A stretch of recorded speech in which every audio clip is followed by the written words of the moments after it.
출애굽기 9장 5절에서 7절 말씀입니다.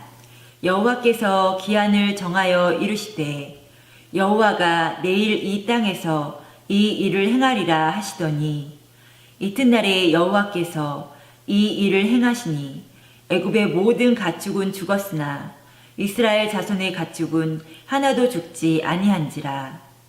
바로가 사람을 보내어 본즉 이스라엘의 가축은 하나도 죽지 아니하였더라. 그러나 바로의 마음이 완강하여 백성을 보내지 아니하니라. 아멘. 지난 주간에 우리나라를 초긴장하게 했던 핫 뉴스가 있었습니다.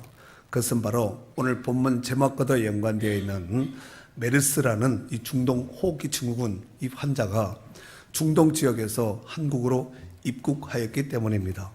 참고로 메르스의 증상은 기침이 나고 그로 인해서 고열도 나고 복통과 설사를 동반하는 것이 바로 메르스의 이제 증상이라고 볼 수 있습니다. 질병관리본부에 의하면은 61살 된 A씨라는 이 사람이 지난달 지금 9월달이니까 지난달이니까 이제 8월달이 되겠죠. 16일부터 또 그러니까 9월 6일까지 업무상 이 출장 업무상 쿠웨이트를 방문한 이후에 아랍에미레이트를 건너서 아랍에미레이트 두바이를 거쳐서 7일날 이제 한국에 입국하게 되었습니다. 문제는 이 A씨가 쿠웨이트에 머물 당시에 설사 증상이 있었다는 거예요. 그래서 지난달 28일 현지 의료기관을 이제 병원에 방문해서 치료를 받았다고 합니다. 그리고 한국에 입국 후에 공항에서 검역관은 이제 이 사람을 열이 약간 이제 있다는 정보를 이미 듣고 이제 그 사람을 고막 측정을 했더니 온도가 36.3도였습니다. 그 정상이죠. 그래서 특별한 증상이 없어서 귀가를 시켰고 공항에 빠져나온 이 A씨가 부인과 함께 바로 서울에 있는 강남 그 삼성병원에 갔다는 거예요.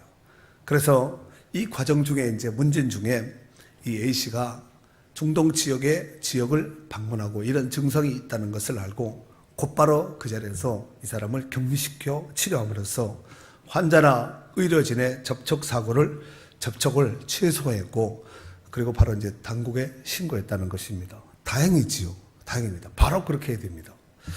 그렇다면 왜 메르스 환자에 대해서 이와 같이 민감이 아니라 과민할 정도로 이와 같이 반응을 일으킬까요? 그것은 바로 메르스라는 질병이 전염성이 빠르고 사람을 죽일 수 있는 치사율이 높기 때문입니다.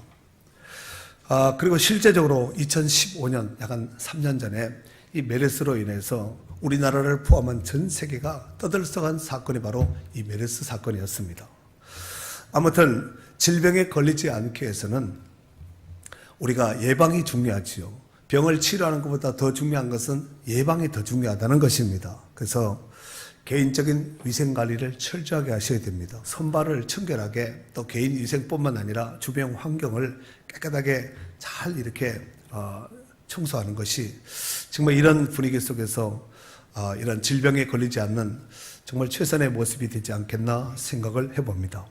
자, 그러면 이제 오늘 본문으로 돌아가서 이스라엘 민족이 출애굽하기 전에 모세를 통하여서 애굽 땅에 10가지 재앙을 내리게 했습니다. 그 중에서 5번째 재앙인 독종의 재앙을 오늘 본문에서는 소개하고 있습니다. 자, 그런데 문제는 이 독종은 지금까지는 사람에게 계속 임하고 이렇게 했는데 지금은 사람뿐만 아니라 가축에게도 임했다는 것이지요. 여러분, 사람이 잘못하면은 짐승도 해를 입을 수가 있고 자연도 나무도 풀도 온갖 이 자연계도 파괴될 수 있다는 것입니다.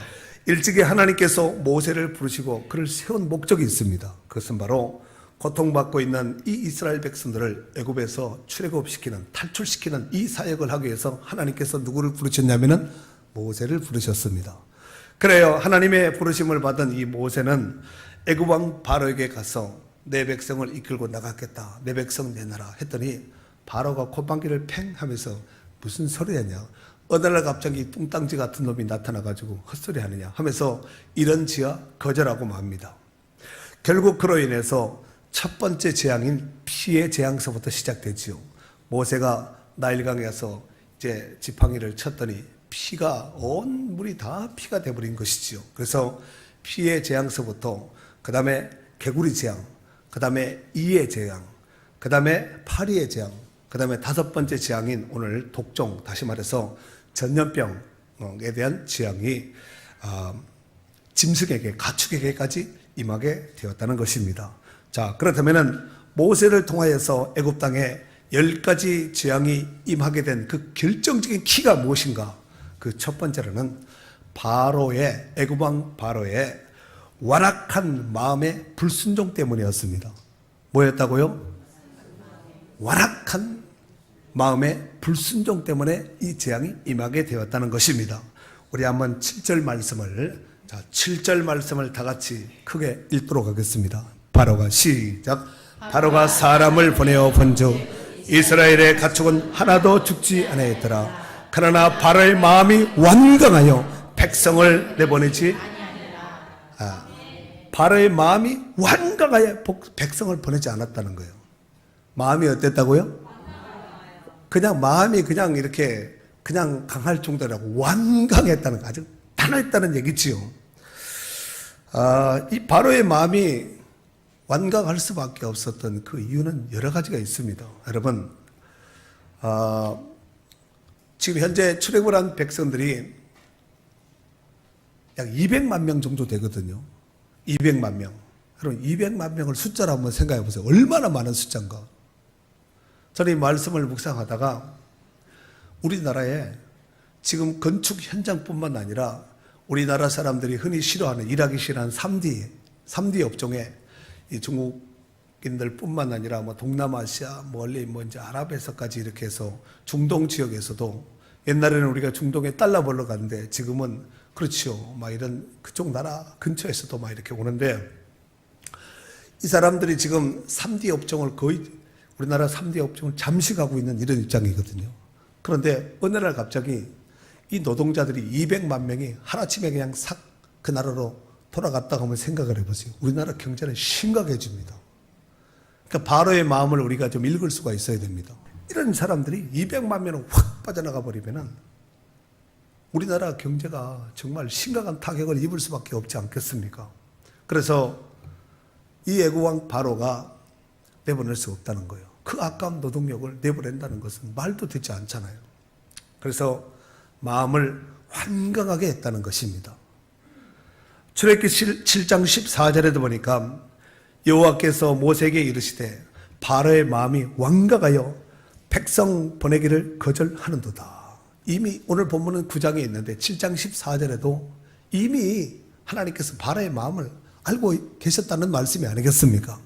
8장 15절에도 보니까 그러나 바로가 숨을 쉴 수 있게 됨을 보았을 때 그의 마음을 완강하게 하여 그들의 말을 듣지 아니하였으니 여호와께서 말씀하신 것과 같으라 그랬습니다. 바로의 마음이 완강했다는 거예요. 8장 22절에도 보니까 출애굽기 8장 22절 그러나 바로가 그때에도 그의 마음이 완강하여 그 백성을 보내지 아니했더라. 오늘 본문에도 보니까 바로가 마음이 완강하여 백성을 보내지 않았다고 7절 하반절에 이같이 말씀하고 있지 않습니까? 이 말씀을 정리하면은 전에 재앙을 받았을 때도 재앙의 타격은 무시하고 어마하고 애국 전역이니까 어마어마하지 않았겠습니까? 그런데도 바로의 마음은 완강해서 내보내지 않았다 했고 지금 현재도 바로의 마음이 이 재앙을 겪으면서도 바로의 마음이 완강해서 내보내지 않았다 했고 이후에도 앞으로 남아있는 재앙이 또 남아있잖아요. 이런 재앙을 받았음에도 불구하고 바로의 마음이 완강해서 이스라엘 백성들을 내보내지 않았다는 거예요. 즉 다시 말해서 모세의 말을 듣지 않았다는 거예요. 불순종이지요. 여러분 모세의 말은 단순한 모세 한 사람의 말로만 이렇게 국한시키면 안 됩니다. 모세를 보내신 분이 하나님이거든요. 모세는 쉽게 말해 전령입니다. 그러니까 모세가 말하는 것은 하나님 말씀하시는 거거든요. 근데 바로 입장에서 하나님이고 뭐고 뭐 없지요. 자기가 왕이니까. 모세고 뭐 하나님이고 만약에 바로에게 하나님이 있었다면은 만약에 하나님이 보낸 모세라면은 째까다가고 아멘 빨리 나가세요 막 이러지 않았겠습니까? 그런데 바로에게는 하나님도 없고 지가 하나님이죠. 지가 법이고. 사랑하는 성도 여러분, 이런 재앙의 사건을 성경적으로 좀 더 거슬러서 쭉 올라가서 그 원초적인 뿌리를 우리가 살펴보면은 바로 에덴 동산의 아담과 하와가 하나님 말씀에 불순종함으로써 인류는 비극에 빠지게 되었고, 그 중에 하나가 오늘 이 질병과 같은 이 짐승들이 겪게 되는 이런 심한 돌림병에 걸리게 된 것입니다. 아마도 옛사람이나 오늘날의 많은 사람들이 죽게 되는 그 결정적인 원인 중에서 많은 프로테이지를 차지하는 것 중에 하나가 아마 질병으로 인한 죽음이 되지 않겠나. 여러분, 병원에 안 있고 예배 드리는 이 교회에 있는 것을 큰 축복으로 여길 수 있기를 바랍니다. 그리고 제가 가만히 생각해보면 의사라는 직업은 예수님이 올 때까지 계속 안 없어지고 있을 것 같아요. 우리 교회에서도 좀 사람을 살리는 의사들이 좀 많이 좀 생겨났으면 좋겠어요. 아멘. 자, 하지만 믿는 성도들에게 있어서 의사보다 더 신뢰할 만한 백그라운드가 있으니 바로 그것은 하나님을 경외하고 말씀을 순종하는 자들에게 하나님께서 복을 주시고 복만 주시는 것이 아니라 오늘 본문에 병이 걸렸으니까 치료해야 되지 않겠습니까? 하나님은 치료하시겠다는 말씀입니다. 출애굽기 15장 26절 말씀에 보면은 이르시되 너희가 너희 하나님 나 여호와의 말을 들어 순종하고 내가 보기에 의를 행하며 내 계명의 길을 기울이며 내 모든 규례를 지키면 내가 애굽 사람에게 내린 모든 질병 중 하나도 너희에게 내리지 아니하리니 나는 너희를 치료하는 여호와임이라 그랬어요. 하나님이 어떤 하나님이라고요? 치료하신 하나님. 아멘. 오늘 이 치료하신 하나님의 능력이, 은혜가 이 시간에 여러분 가운데 함께 하시기를 주의 이름으로 축원합니다. 두 번째로는 하나님의 심판의 긴급성입니다. 6절 초반절에 보니까 이튿날에 여호와께서 이 일을 행하시니, 그 전날에는 경고, 이튿날에는 행함이 있었다는 것을 알 수가 있습니다. 여러분, 하나님은 말씀으로만 내내 경고만 하시는 분이 아니에요. 계속 경고, 엄포, 경고가 아니라 말씀하신 부분을 때가 되면은 반드시 실행으로, 그 말씀대로 하나님께서 실행으로 실천으로 옮기시는 살아계신 하나님이신 줄로 믿습니다. 그래서 기독교는 말씀의 종교라고 하는 것입니다. 민수기 23장 19절 말씀에 보면은 하나님은 사람이 아니시니 거짓말을 하지 아니시고 인생이 아니시니 후회가 없으시도다. 어찌 그 말씀하신 바를 행하지 않으시며 하신 말씀을 실행하지 않으시라 그랬어요. 하나님이 거짓말 하시는 분이 아니고 하나님의 말씀만 하시는 분이 아니라는 거죠. 어찌 그 말씀하신 바를 행하지 않으시며 하신 말씀을 실행하지 않으시랴. 반드시 실행하신다는 말씀입니다. 사도 바울도 이제 로마로 압송되어 가는 그 과정 속에서 이 알렉산드리아 배가 유라굴라라는 큰 광풍을 만나지 않습니까? 이것이 하루 이틀 정도 있었던 사건이 아니라 약 2주, 보름 정도의 긴 기간 동안에 해도 달도 별도 1월 성신도 보이지 않는 칠흑 같은 암흑과 정말 죽음의 공포 속에서 그들이 여전히 밤이고 낮이고 어둡고 파도치고 물결과 풍랑이 있는 가운데 배가 이래 편조같이 일렁일 때에 사람들은 다 죽었다 했겠죠. 다 죽습니다. 그런데 하나님께서 사도 바울에게 말씀을 주셨습니다. 바울아, 죽지 않는다. 걱정하지 마라. 안심해라. 그리고 너로 인해서 이 배에 승선한 모든 사람을 다 살려주겠다. 이런 말씀을 듣습니다.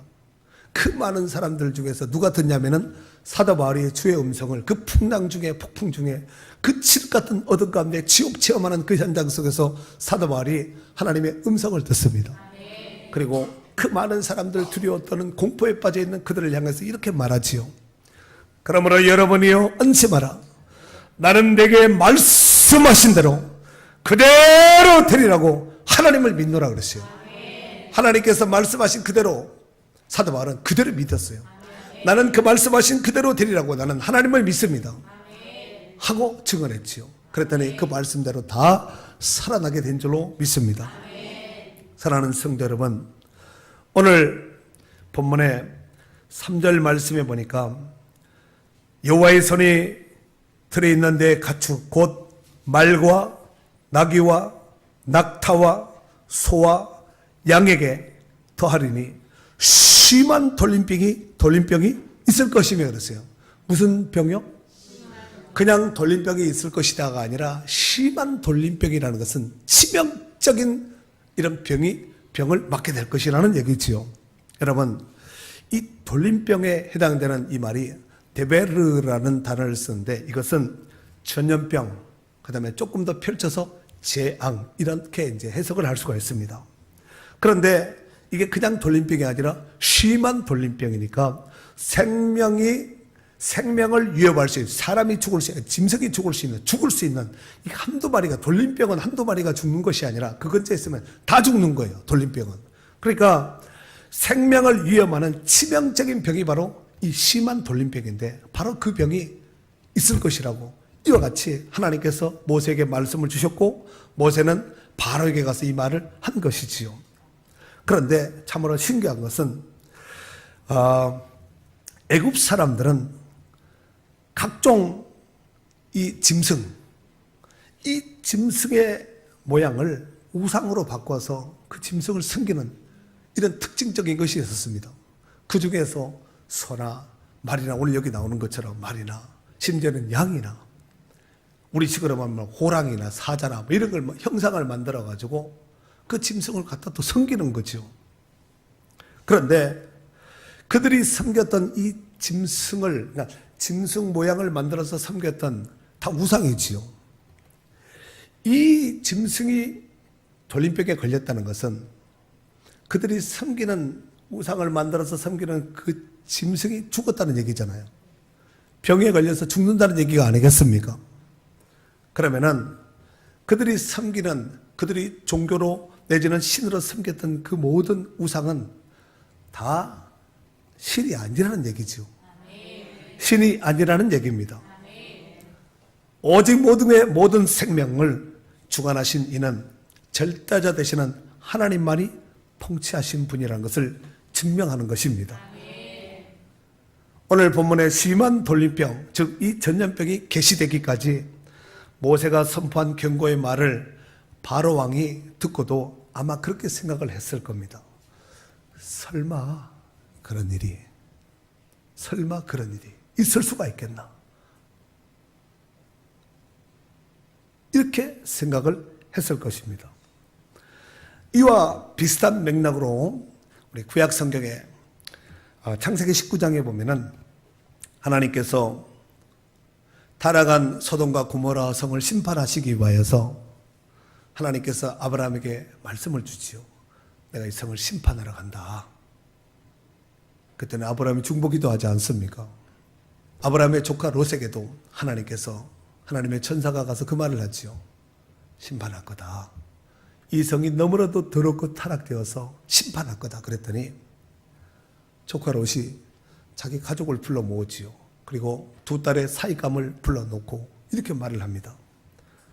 여호와께 이 성을 멸하실 터이니 너희는 일어나 이곳을 떠나라. 빨리 떠나가자. 이러더니 창세기 19장 14절 하반절에 보니까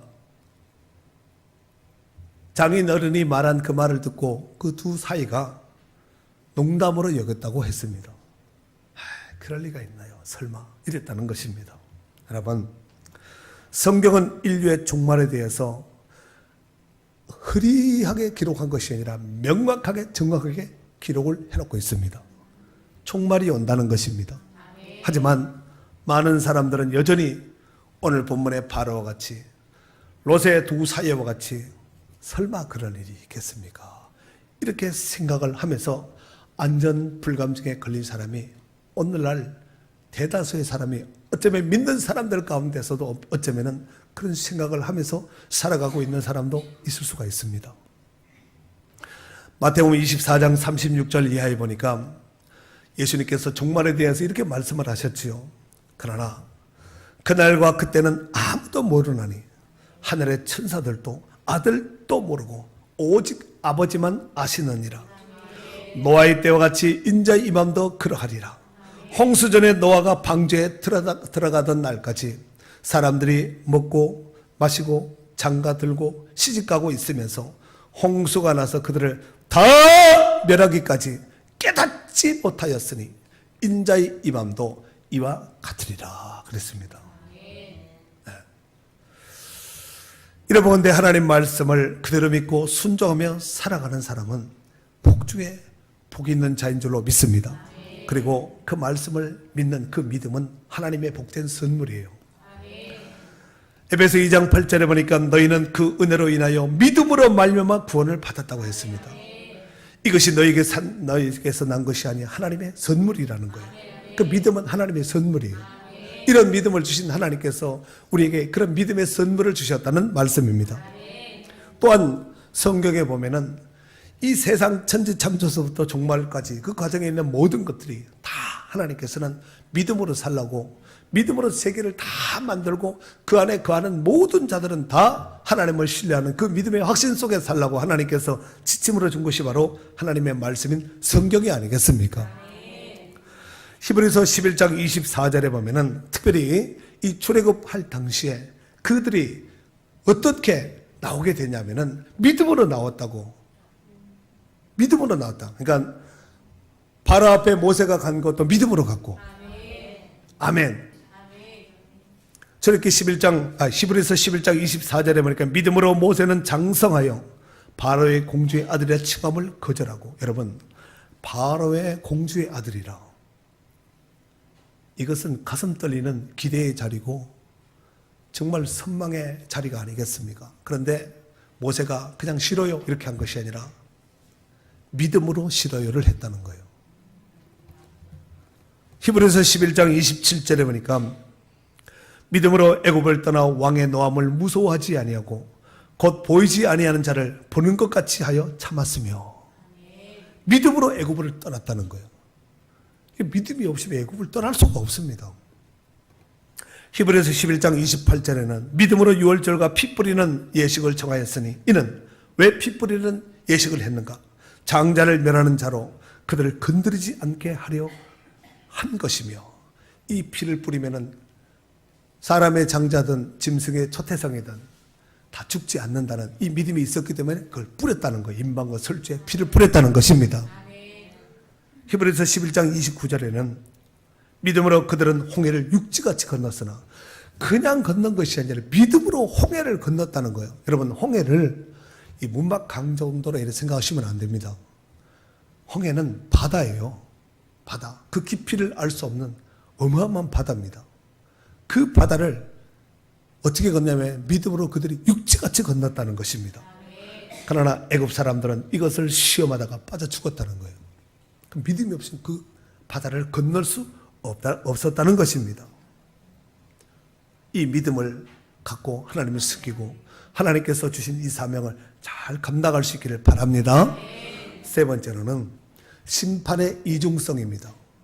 6절 말씀 한번 읽도록 하겠습니다. 이튿날에 시작. 이튿날에 여호와께서 이 일을 행하시니 애굽의 모든 가축은 죽었으나 이스라엘의 자손의 가축은 하나도 죽지 아니한지라.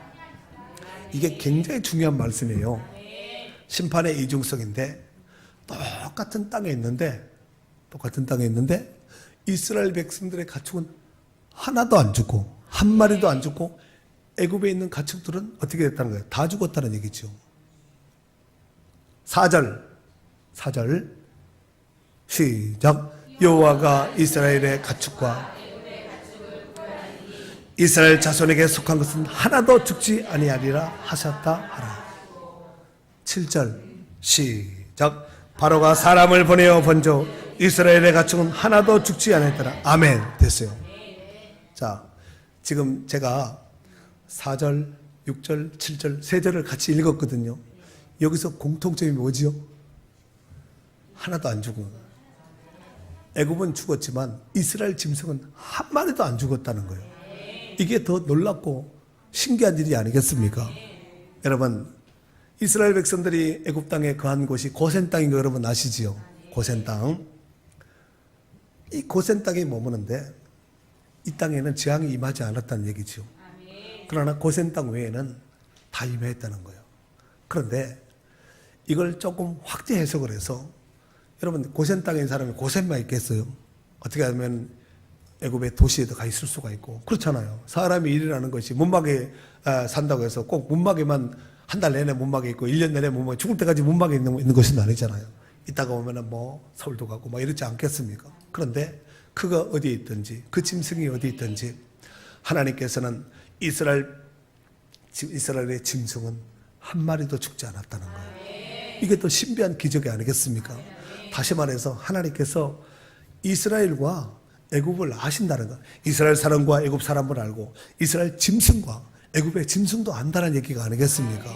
여러분 다시 말해서 하나님께서 이스라엘 백성들을 그 심판 중에 진노 중에 그 재앙 중에 하나님께서 이스라엘 백성들은 뽑아서 구별시켰다는 거예요. 아멘. 이게 이제 심판의 이중성입니다. 똑같은 자리에 있지만 성경에 나오잖아요. 두 사람이 잠을 자지만 한 사람은 데려감을 당하고 한 사람은 남다 그랬잖아요. 두 사람이 몇 달 가다가 한 사람은 그 자리에 똑같은 자리에 있어도 한 사람은 데려감을 당하고 한 사람은 그 자리에 남는다고 말씀하지 않았습니까? 하나님은 이스라엘 백성들을 선택하여 보호하신 것뿐만 아니라 그들의 소유물까지도 온전히 구별하여 보호해 주심으로써 하나님의 절대적인 사랑을 그들에게 확실하게 보여주셨다는 말씀입니다. 이것이 바로 심판의 이중성입니다. 뿐만 아니라 예수님께서도 이런 비유를 말씀하셨지요. 마태복음 25장 31절에서 33절 그 내용에 보면은 종말론적인 이 설교를 제자들 앞에 합니다. 그러면서 이런 말씀을 하시지요. 인자가 자기 영광으로 모든 천사와 함께 올 때에 자기 영광의 보좌에 앉으리니 모든 민족을 그 앞에 모으고 각각 구분하기를 목자가 양과 염소를 구분하는 것 같이 하여 양은 그 오른편에 염소는 그 왼편에 두리라 그랬어요. 여러분 목자는 뭐 하는 사람이죠? 짐승 키우는데 전문가예요. 양이나 소나 말이나 그렇죠. 이런 염소나 이런 것을 키우는 전문가가 아니겠습니까? 여러분 우리가 봤을 때 양과 염소가 딱 보면 압니다. 그런데 어떤 것은 이게 양인지 이게 염소인지 헷갈리는 것이 있을 수가 있습니다. 그런데 목자에게는 이것이 통하지 않습니다. 목자는 딱 보면 압니다. 어떻게 안다고요? 그냥 보면 안 보이고 딱 보면 딱 아는 거예요. 바로 아는 것이지요. 이 점에서 우리는 과연 심판장 되시는 우리 주님 앞에 섰을 때에 내 자리는 과연 오른편일까 왼편일까 이거 한번 스스로 자문자답하면서 점검해 볼 수 있는 시간이 될 수 있기를 바랍니다. 착각하면 안 됩니다. 이 착각은 심각한 착각이 될 수가 있습니다. 사랑하는 성도 여러분, 교회라는 이 단어를 에클레시아라는 단어를 씁니다. 즉 세상 중에서 우리를 하나님의 백성들을 따로 구별해서 뽑은 이 공동체, 이 사람들의 모임을 교회라고 하는데 오늘 이스라엘 백성들이 비록 애굽 땅에 있지만 하나님께서 이스라엘 백성들을 사람뿐만 아니라 짐승까지도 하나님이 다 이렇게 구별시켰죠. 여기 성경에 나오잖아요. 예? 4절에 보니까 여호와가 이스라엘의 가축과 애굽의 가축을 구별하리니 이 구별하는 주체가 누구예요? 여호와 하나님께서 그렇게 하겠다는 거예요. 내가 아무리 섞여 있다 할지라도 여호와께서 그렇게 하시겠다는 말씀입니다. 구별한다는 거죠. 그러니까 이 성도들은 그래서 시편 16편에 보니까 땅에 있는 성도는 존귀한 자라 그랬습니다. 나의 모든 즐거움이 그들에 있다고 시편 16편 3절에도 이렇게 말씀하고 있지 않습니까? 내가 정말 성도된 확실한 성도된 자라면은 하나님 우리를 존귀하게 여깁니다. 하나님의 모든 즐거움을 우리에게 두시고 하나님의 초점 포커스 두고 우리와 함께 하시고 우리를 기뻐하시는 줄로 믿습니다. 그러니까 우리가 어떤 상황을 만난다 할지라도 혹 지금 이 10가지 재앙은 이 애굽에 내렸던 10가지 재앙은 심판이거든요. 이게 지금 그냥 장난이 아니라 심판이거든요. 이 애굽 입장에서 봤을 때는 치명타를 지금 입고 있는 것이 아니겠습니까? 그런데 심판의 이중성이 바로 이거예요. 그날 믿는 구원받은 성도들은 그날의 상을 받는 날이고 믿지 않는 불신자들은 하나님이 없는 자는 그날의 심판, 징계를 받는 날이 된다는 것입니다. 중요한 것은 정말 내가 믿는 성도가 되어서 하나님의 자녀가 된 확실한 성도라면은 어떤 상황을 만난다 할지라도 염려 근심할 필요가 없습니다. 이사야 43장 1절에 보니까 야곱아 너를 창조하신 여호와께서 이제 말씀하시느니라. 이스라엘아 너를 지으신 이가 말씀하시느니라. 너는 두려워하지 말라. 내가 너를 구속하였고 내가 너를 지명하여 불렀나니 너는 내 것이라 그랬어요. 지명이 뭐예요? 손가락 진짜 이름 명자냐? 딱 이렇게 했다는 얘기 아니에요. 탁 집었다는 얘기야. 두리뭉실한 것이 아니라 확실하게 너라고 분명한 이렇게 액션을 취해서 하나님이 일일이 각각 하나님께서 지명하여 불렀다는 것입니다. 그러니까 우리가 얼떨결에 부름받아서 더불어 이렇게 온 것이 아니라 하나님의 각각 부르심이 있었다는 것입니다. 사랑하는 성도 여러분, 오늘 메르스를 포함하여 각종 질병과 위협적인 문제들이 시시각각으로 우리 주변에서 우리를 공경하고 우리를 힘들게 하고 때로는 위협하기도 하지만 우리가 섬기는 하나님은 치료의 광선을 바라셔서 치료하시고 회복시키시고 보호하시는 살아계신 하나님이신 줄로 믿습니다. 이 은혜가 오늘 말씀을 듣는 모든 분들 가운데 함께 하시기를 주의 이름으로 축원합니다. 저는 오늘 이 말씀을 준비하면서 메르스라는 이 질병과 죄의 공통점을 한번 생각해 보았습니다. 여러분, 메르스는 전염병에 눈에 보이지 않습니다. 우리 눈에 전염병이 온다 눈에 보이는 것이 아니라는 거예요. 그리고 메르스는 치료약이 없습니다. 여러분, 아무리 심각한 병에 걸렸다 할지라도 치료하는 치료제나 백신이 있으면 끝이에요. 치료약이 있으면 걱정할 필요가 없다니까요.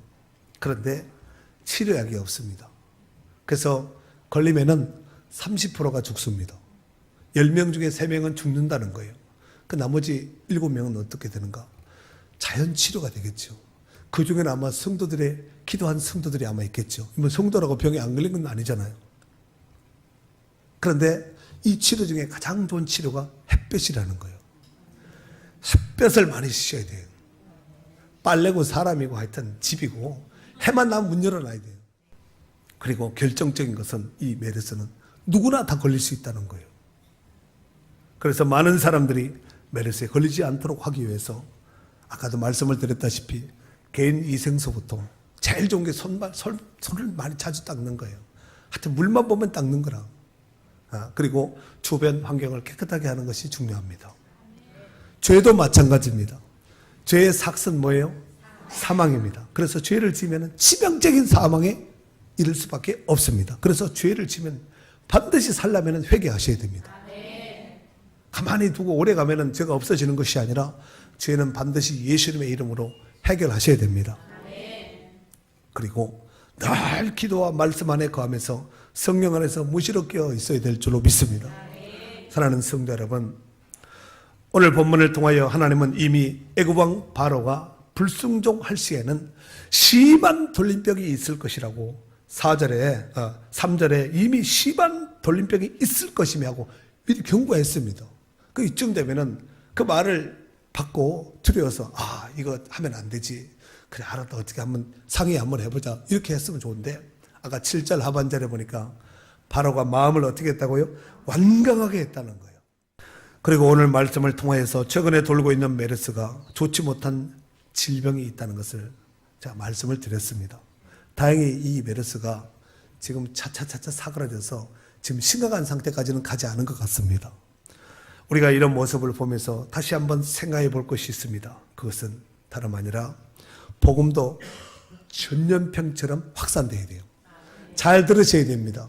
전염병이 확산되는 것이 아니라 복음이 전염병처럼 확산되어야 된다는 말씀입니다. 그럼 우리는 뭐가 돼야 돼요? 복음의 메르스가 돼야 됩니다. 복음의 바이러스가 돼가지고 누굴 만나든지 막 침투하고 막 들어가 버려야 돼요. 아멘! 그래서 누구를 만난다 할지라도 어떤 상황이라 할지라도 복음을 전해줄 수 있는 복음의 메르스 전염병자들이 되어야 될 줄로 믿습니다. 사도 바울이 바로 그런 사람이었습니다. 사도행전 24장 5절에 보면은 우리가 보니 이 사람은 전염병 같은 자라 천하에 흩어진 유대인들을 다 소욕해 하는 자요 나사렛 이단의 우두머리라 그랬어요. 사도 바울을 일컬어서 그랬다는 거예요. 어떤 사람이라 할지라도 사도 바울을 만나게 하면 전염이 되는 거예요. 메르스 병은 사람을 죽이지만 복음의 메르스, 복음의 전염병은 사람을 변화시키고 사람을 살리고 그가 가는 곳마다 교회를 세웠다는 것입니다. 또한 예수님이 이런 분이었습니다. 예수님을 만난 사람들은 변화되고 치료되고 회복되고 가는 곳마다 새 역사가 일어나게 된 줄로 믿습니다. 그렇다면 우리도 예수님처럼 사도 바울처럼 복음의 메르스가 전염병자가 되어서 하여튼 나를 만나면 무조건 다 변화돼야 돼요. 새 사람으로 변화되고 병도 치료되고 회복되고 살아나고 이렇게 돼야 된다는 것이지요. 근데 여러분을 만났는데 심지어 같이 사는데도 안 변화됐으면 우리는 이게 좀 병이 복음의 이 메르스가 좀 약하면 이 병이 세지 않은 병, 치사율이 별로 없는 거예요. 하여튼 만나면은 바로 그냥 째까닥 걸리게 해야 됩니다. 아멘. 나를 만나면 바로 그 사람이 그냥 복음에 전념이 되어서 아이고 나도 예수 믿어야 되겠다 뭐 이래야 되는데 그렇게 만나도 안 변화되는 것은 내가 이 병원 근이 좀 약하다는 거예요.